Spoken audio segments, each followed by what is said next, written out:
मित्रो, आजच्या भागामध्ये आपण स्वतःचं मूल्यमापन योग्य पद्धतीनं करणं का गरजेचं असते आणि ते योग्य पद्धतीनं मूल्यमापन करताना कोणती काळजी घेतली पाहिजे या संदर्भामध्ये आपण चर्चा करणार आहोत.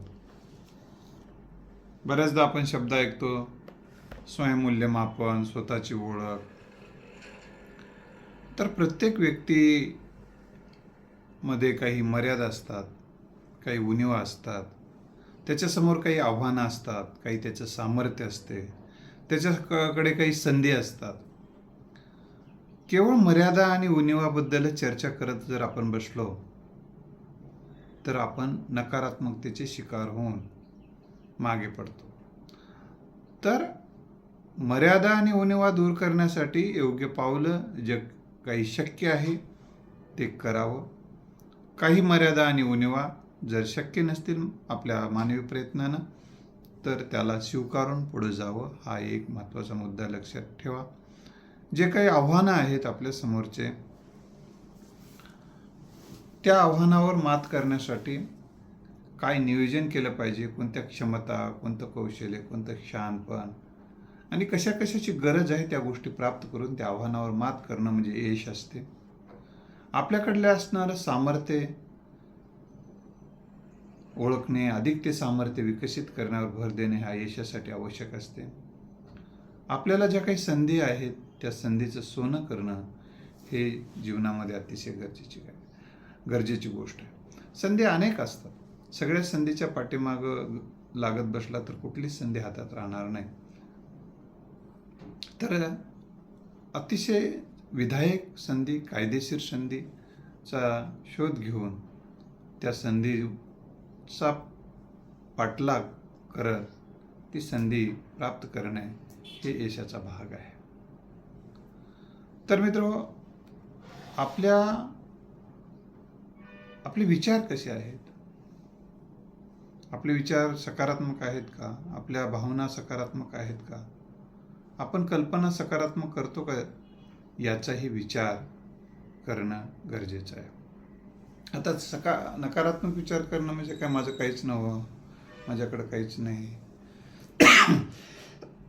असा विचार करणं हे स्वतःचं चुकीचं मूल्यमापन ठरतं. कारण प्रत्येकाकडे, मी अगदी सांगितले, प्रत्येकाकडं जे काही आहे त्याचं कधी कधी आपल्याला विस्मरण झालेलं असते, त्याची जाणीव आपल्याला नसते. जाणीवा माणसाच्या उणिवा दूर करत असतात. आता एका मुलाला असं वाटायचं की आपल्याकडं काहीच संपत्ती नाही आणि त्याची जी काही 4 मित्र होते त्यांच्या खिशामध्ये 100, 200, 400, 500 रुपये राहायचे, याच्याकडे 10-15 रुपये काहीतरी असे राहायचे आणि ते पोरं त्याला गरीब समजायचे आणि हा स्वतःला गरीब समजून घेतला आणि तो स्वतःला दोष देऊ लागला की मी गरीब आहे, गरीब आहे, गरीब आहे आणि तो मग त्याला न्यूनगंडाने पछाडलं. मग विषय एके दिवशी असा आला की एका मार्गदर्शकाने त्याला सांगितलं की तुझ्या मित्रांच्या तुलनेत तू स्वतःला गरीब समजतोस, याचा कधी अभ्यास केलास का? नाही म्हणलं, त्यांच्याकडे असतात पैसे. म्हणलं 100, 200, 400, 500 काही शिपास, माझ्याकडे 10 रुपयाशिवाय नसतात कडकू. म्हणलं माझ्याकडे. बरं, पण तुम्ही एकदा शांततेनं बसा. तू स्वतःला आर्थिकदृष्ट्या गरीब समजतोस ना, तर त्यांची एकूण मालमत्ता, म्हणजे आता त्यांची म्हणजे स्वतःची कोणाचीच नाही, आईवडिलांची असं समजा, आणि मग ठरव तुझ्याकडे काहीच नाही का. अभ्यास न करताच कसं काय ठरवतोस? मग एके दिवशी ते 4 मित्र विषय काढले. जमिनीचा विषय काढला. अगोदर त्या मुलानंच काढला. अगोदर त्यांनी सांगितलं होतं काही निकष तपासून घे. तर त्यांना सहज एकच निकष त्यांनी सांगितलं की त्यांच्या मित्रांना मिळाला, तुम्हाला शेती आहे का, जमीन आहे का? त्याचे मित्र म्हणाले, आमच्याकडे जमीन नाही. मग याला जाणीव झाली की अरे आपल्याकडे जमीन आहे. याच्याकडे 5 एकर जमीन होती आणि 5 एकरचा भाव त्याच्या 10 लाख रुपयांना होता.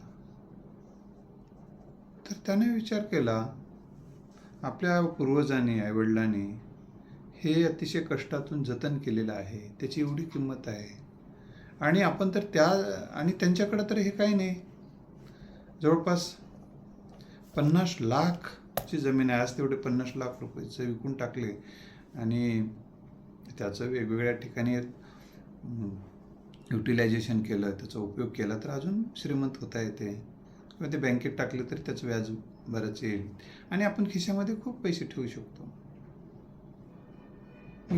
त्यांच्याकडं तर काहीच नाही आहे, खिशातले पैसे आणि घरात काय असणारे पैसे.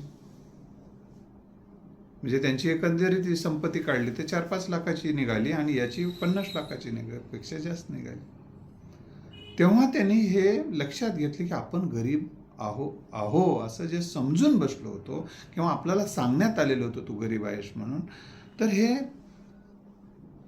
चुकीचं आहे. त्यातून तो बाहेर आला आणि स्वतःच्या नजरेत स्वतःला बेस्ट समजायला लागला, आय एम अ बेस्ट. आणि मग त्याच्यातला जो कॉन्फिडन्स वाढायला लागला, त्याच्या वागण्या बोलण्याची ढब बघायला लागली, तो स्वतःला श्रीमंत समजायला लागला. नाही, आपल्याकडे आहे संपत्ती, आपल्याला संपत्ती नाही असं जे समजून बसला होता त्याला असं आता वाटायला लागलं माझ्याकडं पण संपत्ती आहे, मी एकुलता एक मुलगा आहे, ती सगळी संपत्ती माझ्या नावावर असणार आहे, असं त्यानं विचार करून स्वतःला तो काहीच नाही असं जे समजून बसला होता, मग त्याला जे न्यूनगंडानं पछाडलेलं होतं त्यातून बाहेर आला. मित्र, असं स्वतःचं जे मूल्यमापन आपल्याकडं काही नाही असं एका वाक्यात बोलतो आणि तेच वाक्य आपण जर नकारात्मक सातत्यानं बोलत राहिलो तर आपण नकारात्मक बनतो, आपल्यात मग न्यूनगंड तयार होतो, आत्मविश्वास कमी होऊन जातो आणि मग लोकही आपल्याला आपण ज्या पद्धतीनं वागू त्या पद्धतीनं आपल्याचं मूल्यमापन लोकही करतात. मग त्याचे मित्रही त्याला गरीब समजून बसले होते. जेव्हा याने ही जाणीव करून दिली की आमच्याकडे एवढी संपत्ती आहे, तुमच्याकडे किती आहे, तर जवळपास त्यांच्याकडे 5 लाख आणि यांच्याकडे 10 लाख निघाली एकूण संपत्ती. तर सांगायचा हेतू आहे की तुम्ही स्वतःचं मूल्यांकन जेव्हा चुकीचं करायला लागता, लोकही तुमच्याकडं चुकीचं. एखाद्याच्या घरामधल्याच्याच मुलाला लोक त्याचं नाव जर समजा विश्वजित आहे तर त्याला जर ईशा म्हणत असतील तर लोक गाव सारे ईशाच म्हणते. लक्षात आलं? त्याच्याच गावात आमचे विश्वजित असं जर विश्वजितराव असं जर म्हणायचं तर लोकांना त्याच्या कानावर ते शब्द पडत राहतात आणि लोक तसं बोलत राहतात. म्हणजे सांगायचा हेतू आहे की स्वतःचं मूल्यमापन करत असताना स्वतःला कमी लेखू नका. दुसरा एक महत्त्वाचा मुद्दा या निमित्तानं मी सांगणार आहे, तो म्हणजे त्या मुलाच्या मनामध्ये आणखीन एक गैरसमज होता. तो थोड्या प्रमाणात कमी झाला की तो आर्थिकदृष्ट्या की अरे आई वडिलांनी आपल्या एवढं जतन करून ठेवले हा. तर पण दुसरे त्याला असं वाटत होतं की ठीक आहे, एवढीच पैसे आहे, दुसरं काय केलं मग, असा एक नकारात्मक विचार एके दिवशी त्याच्या मनात आला आणि त्याने त्याच्या शिक्षकाला सांगितले की माझ्या वडिलांनी ठीक आहे तेवढं आहे, पण बाकी काय आहे माझ्याकडं आणि बाकी काय केले माझ्यासाठी, असा विचार त्याच्या मनामध्ये आला. त्यांचं काय माझ्यासाठी योगदान आहे अशा. तर त्या शिक्षकाने त्या पोराला विचारलं, तू ऐकायला तयार आहेस का, तुझ्यासाठी काय काय केले मी सांगू शकतो. हो सांगा. तर त्याने म्हटलं, तुझ्या आईवडिलांनी तुला जन्म दिला, ही सृष्टी तुला पाहायला मिळते. हा एक मुद्दा लक्षात घेऊ, मग पुन्हा बोलू म्हटलं वाटलंस. दुसरी महत्त्वाची गोष्ट, तुझ्या पोटात जे अन्न आहे ते आईवडिलांच्या कष्टाचं आहे. तुझ्या अंगावर जे कपडे आहेत आईवडिलांच्या कष्टाचे आहेत. तुझ्या घरामध्ये झोपतोस ते आईवडिलांच्या कष्टाचं घर आहे. म्हणजे ह्या सगळ्या छोट्या जो तुझ्या शिक्षणासाठी जो खर्च केला जातो आईवडिलांच्या कष्टातून केला जातो. आतापर्यंत तुला जो काही खर्च झाला तो आईवडिलांच्या कष्टातून झालेला आहे. हे सगळ्याचं तुला कसं काय विस्मरण पडलं? ही सगळ्या गोष्टीचा जर विचार केलास तर तुझ्यासाठी हे केलं नाही जे म्हणतोस ना, हे केलं आहे ना. आणि तुलना करत बसलं तर आयुष्य जगणं अवघड होऊन बसतं, याची जाणीव करून दिली. पण जे काही केले त्याविषयी कृतज्ञता बाळगायला शिकलास तर तुझ्या मनामध्ये एक प्रकारचं प्रेम त्या आईवडिलाविषयी तयार होईल.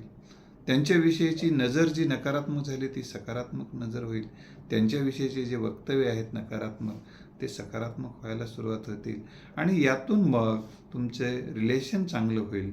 रिलेशन चांगलं झालं तर आनंद वाटेल आणि समाधान वाटेल आणि मग घरामध्ये आनंद आणि समाधान निर्माण झाल्यानंतर एक काहीतरी नवं करण्याची एक घरामध्ये सगळ्यांनाच प्रेरणा आणि प्रोत्साहन मिळेल आणि मग प्रेरणा प्रोत्साहनाने सगळी माणसं काम करायला लागली कुटुंबातली, तेव्हा त्याच्या घराची प्रगती व्हायला सुरू होईल आर्थिकदृष्ट्या आणि सगळ्यांना एक खेळीमेळीचं वातावरण तयार झाल्यामुळे मानसिक स्वास्थ्य देखील उत्तम तयार होईल याची अशी त्या शिक्षकांनी त्या मुलाला जाणीव करून दिली.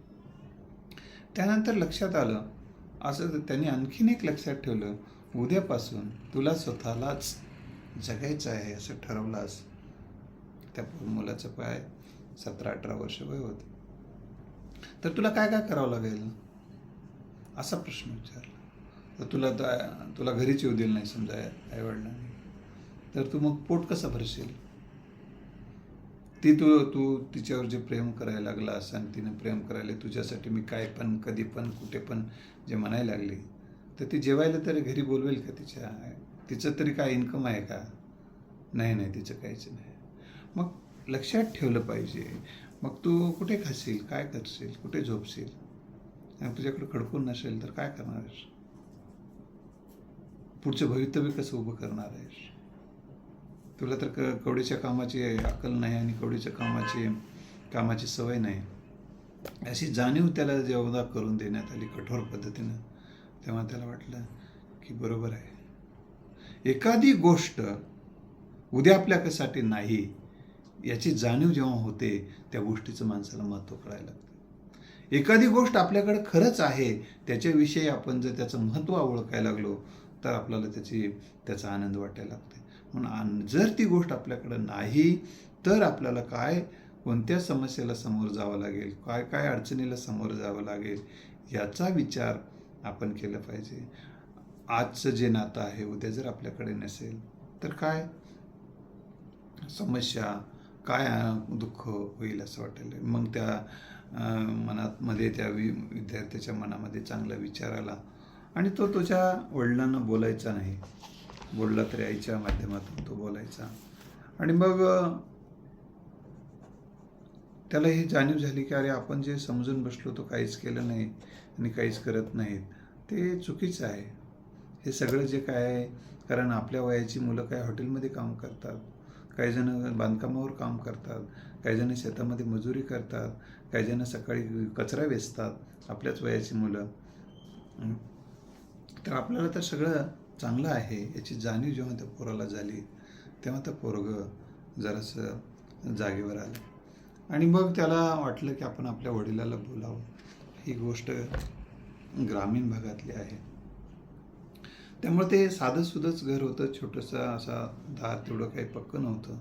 त्याचे वडील असे घरात झोपलेले होते. मग तो पोरगा क्रिकेट खेळून आला आणि म्हणाला की मला याची जाणीव झाली, दुपारी माझे एक सर भेटले होते, मग आता मी वडिलांना बोलतो. त्याची आई म्हणाली की बाबा अरे आताच ते ताप वगैरे आले, शेतातून काम करून आले, झोपले, तर झोपू दे, सकाळ.